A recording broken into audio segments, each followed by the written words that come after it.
Conosco hoje o presidente do Republicanos, Marcos Pereira, participou da nossa roda. Daniel, a pergunta era tua. Deputado, o grande tema de hoje aqui em Brasília foi o envio da proposta de isenção do imposto de renda pelo governo Lula ao Congresso. Óbvio, uma tentativa de retomar a popularidade que foi perdida ao longo dos últimos meses. Do que o senhor viu da proposta, ela, na sua opinião, pode ser aprovada do jeito que foi? Precisa de muito ajuste? É justiça social ou é populismo puro? Daniel, eu acho que a proposta não deverá ser aprovada da forma que foi encaminhada ao Congresso Nacional, até porque já é normal que o Congresso coloque ali as suas impressões, a sua opinião. Eu não me lembro de ter visto uma proposta que veio do governo federal, não só deste como do anterior, nestes meus 2 mandatos, e até mesmo no governo do presidente Michel Temer, em que eu fui ministro, e eu acompanhava também as pautas legislativas, que saíram de lá da forma que entraram. Então, provavelmente sofrerá alguma modificação.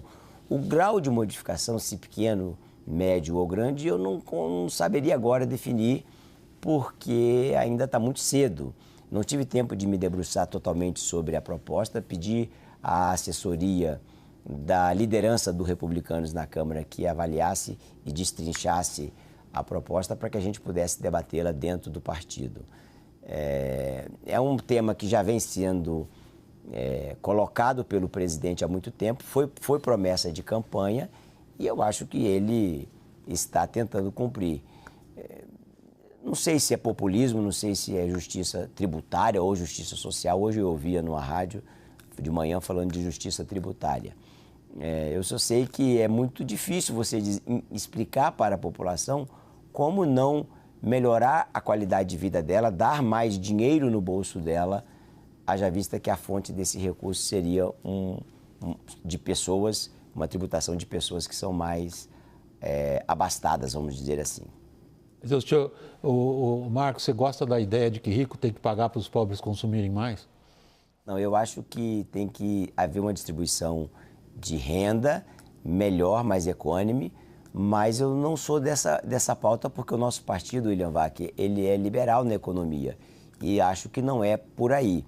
Apesar que nos países desenvolvidos, na França, por exemplo, tem uma taxação sobre pessoas que são ricas muito mais do que outras. Eu acho que a gente tem que se aproximar do modelo que existe em países que têm dado certo. E o aprimoramento, não sei se essa proposta é um aprimoramento ou não, mas o aprimoramento é sempre bom para o debate. Sara. Presidente, o Republicanos negocia ou aceitaria mais uma pasta aqui no Ministério do governo Lula? Nós não negociamos porque, obviamente, não existe negociação colocada na mesa. O presidente fez apenas 3 mudanças pontuais no seu ministério. O das comunicações, o das relações institucionais e o da saúde. E eu não estou vendo, pelo menos comigo e nem com membros do meu partido, diálogo para que haja outras mudanças. Eu tenho um sentimento, não tenho informação, não posso afirmar aqui, mas eu tenho um sentimento que essa eventual reforma ministerial não tem muito mais para acontecer, não. E o governo perdeu uma oportunidade com isso? De dialogar e de ampliar a sua base? Eu não sei se... O governo teve sempre governabilidade. Eu disse isso agora há pouco. Quase tudo que o governo, e pelo menos os mais relevantes pontos que o governo encaminhou ao Congresso, foi aprovado. Talvez perdeu o time, sim, de fazer uma reforma, porque há um ano apenas de mudanças para quem vai disputar a eleição. Todos os que eventualmente aceitarem o ministério agora e disputarem a eleição em 2026 terão que sair no final de março, início de abril do ano que vem. E sentar numa cadeira de ministro para ficar um ano, você não vai fazer muita coisa. Acho que, por exemplo, a presidente Gleisi aceitou, porque ela é vamos dizer assim, da articulação do governo, ela é da história do governo, da história do Partido dos Trabalhadores.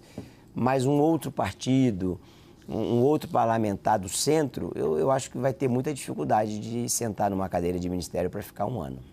Deputado, o senhor acabou de botar fim aqui na expectativa para uma reforma ministerial. O seu partido atende a uma parcela importante da população dos evangélicos, com os quais o presidente Lula não conseguiu se conectar. Como é que o senhor está vendo essa tentativa do governo, usando comunicação e marketing, tudo, se há alguma chance para essa reaproximação e o quanto isso constrói e ajuda o quadro da eleição no ano que vem? Lula fica sem os evangélicos nas eleições? Thaís, essa ruptura dos evangélicos com o governo de esquerda, com o Partido dos Trabalhadores, ela não se deu agora, ela vem se dando ao longo dos anos. Ela foi, a meu ver, o auge, o ápice dela foi no governo Dilma, por uma série de pautas que foram colocadas por aquele governo e eles não conseguiram reconectar novamente com essa classe da sociedade. Recentemente saiu uma pesquisa aí do mercado, que eu li detidamente, em que aponta que 2022 existiam 32% de evangélicos da população brasileira. E, a julgar pelo crescimento que vem tendo historicamente, a projeção é que em 2026 serão 36% da população, para ser mais preciso, 35,8%.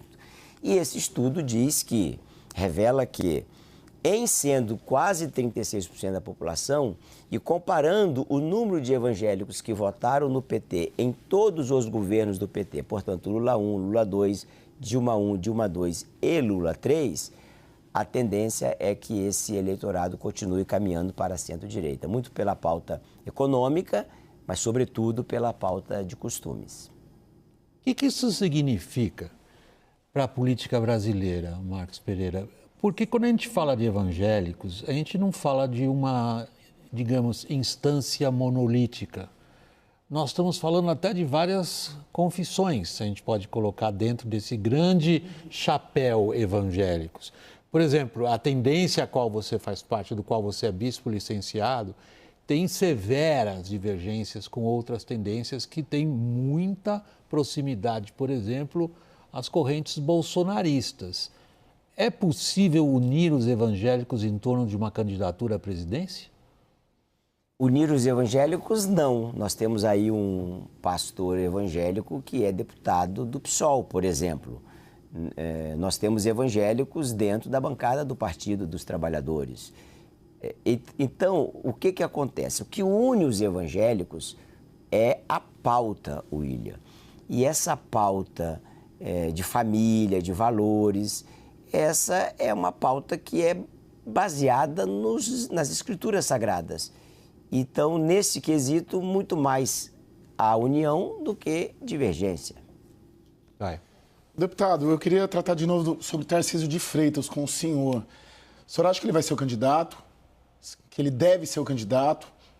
Ou que uma alternativa que muitos do seu grupo político, aí, os partidos de centro e de centro-direita vêm defendendo, que o Bolsonaro deveria abdicar e apoiar logo ele ali em março para ele poder se desincompatibilizar? Como que o senhor vê a potencial candidatura do Tarcísio a presidente? Caio, eu acho que o Tarcísio é candidato à reeleição, ele deve ser candidato à reeleição e, eventualmente, uma candidatura à presidência da República depende de muitos fatores. E isso não é uma pauta que, a meu ver, não conversei isso com o ex-presidente Bolsonaro, não conversei com o Tarcísio, mas, a meu ver, o presidente, por todas as manifestações dele, o ex-presidente, tem dito que não vai abrir mão agora, que vai ser o candidato. E, nesse contexto, se o Tarcísio eventualmente pudesse ser candidato, ele teria que renunciar. Para que ele fosse candidato, para que ele seja candidato, ele teria que renunciar em abril do ano que vem, no início de abril. E como que ele faria isso e ficar dependendo da decisão do Bolsonaro de ser ou não o candidato, mesmo sabendo que está inelegível e provavelmente estará no ano que vem? Então, nessa insegurança, é melhor que o Tarcísio, e é o que ele tem feito, trabalhe pela reeleição. Até porque, para concluir, o governo tem muitas entregas para fazer a partir do próximo mandato, o governo estadual de São Paulo. Marcos Pereira, a partir do seu raciocínio, Bolsonaro está ajudando ou atrapalhando a formação de uma candidatura em 2026 pela direita? Bolsonaro está fazendo o jogo dele no time dele. Eu acho que ele pode sim lá na frente vir a apoiar uma candidatura, tentar fazer uma unificação num time que é dele. Como ele está aí agora respondendo o processo, como ele deverá responder um processo, né? Porque a partir do dia 25 agora, que está pautado, a tendência é que a primeira turma do Supremo receba a denúncia. Por enquanto existe a denúncia oferecida.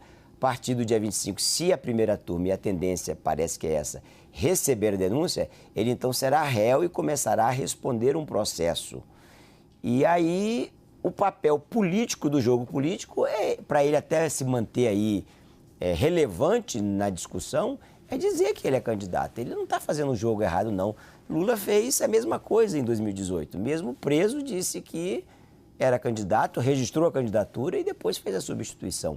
Não estou entrando no mérito se é certo ou se é errado, se é o melhor para o Brasil ou se não é o melhor para o Brasil. Até acho que não. Mas, para que ele possa manter a relevância, politicamente falando, ele está fazendo o papel que é o papel que qualquer um faria no lugar dele. Deputada, é que não me sai da cabeça uma frase pronunciada aqui por Ciro Nogueira, seu colega, senador, presidente do PP. Aqui no WW, na virada do ano, ele disse o seguinte, o cavalo está passando selado na frente do Tarcísio, ele precisa subir. Aí o Tarcísio não vai ser candidato a presidente da República por medo de perder? Não, primeiro, Daniel, a gente precisa unir a centro-direita. E para unir a centro-direita, não tem como você fazer isso sem ter o Bolsonaro junto. Portanto, é uma construção. Eu não vejo, com todo o respeito que tem ao Ciro Nogueira, até muito mais experiente do que eu, tem uma vida pública muito mais longa do que a minha, mas eu não vejo esse cavalo ainda passando, não. Eu acho que ele pode até vir a passar lá na frente, mas ele não está passando e a gente não pode acelerar e colocar o carro na frente dos bois. Tudo tem o seu tempo. E o tempo de maturação não é agora. A gente tem aí um ano inteiro de governabilidade, tanto falando de governo do Estado de São Paulo, quanto falando de governo federal. E eu acho que a seu tempo as coisas poderão se ajustar. Se irão, eu já não sei, porque eu não tenho bola de cristal. Jussara está pedindo a palavra? Não, rapidamente, o senhor vai conseguir manter no Republicanos o governador Tarcísio de Freitas, apesar do assédio do ex-presidente Jair Bolsonaro e de Valdemar Costa Neto, presidente do PL? Confio muito na palavra do Tarcísio, ele tem me dito desde sempre, desde que todas essas especulações que já foram muito mais fortes aconteceram sobre uma pressão, sobre uma eventual ida dele para o PL, ele sempre me disse que ele não sairia do Republicanos, até porque ele escolheu vir para o Republicanos. Eu me lembro muito bem que uma conversa minha com o ex-presidente Bolsonaro, quando ainda era presidente, ele disse para mim que ele não abria mão de Tarcísio no PL. E eu disse, presidente, lá na frente a gente vê isso. E o Tarcísio, penso eu, com muito menos condições de decidir, porque ele era ministro, não tinha mandato, ele decidiu e escolheu vir para o Republicanos num diálogo, num acordo feito com o Bolsonaro e comigo presente. Portanto, se ele escolheu quando ainda não tinha cargo e agora que ele já é eleito e se for indo para uma reeleição, que é o mais natural, ele tem eleição, sempre eleição, mas tem relativamente uma reeleição garantida, por que ele mudaria?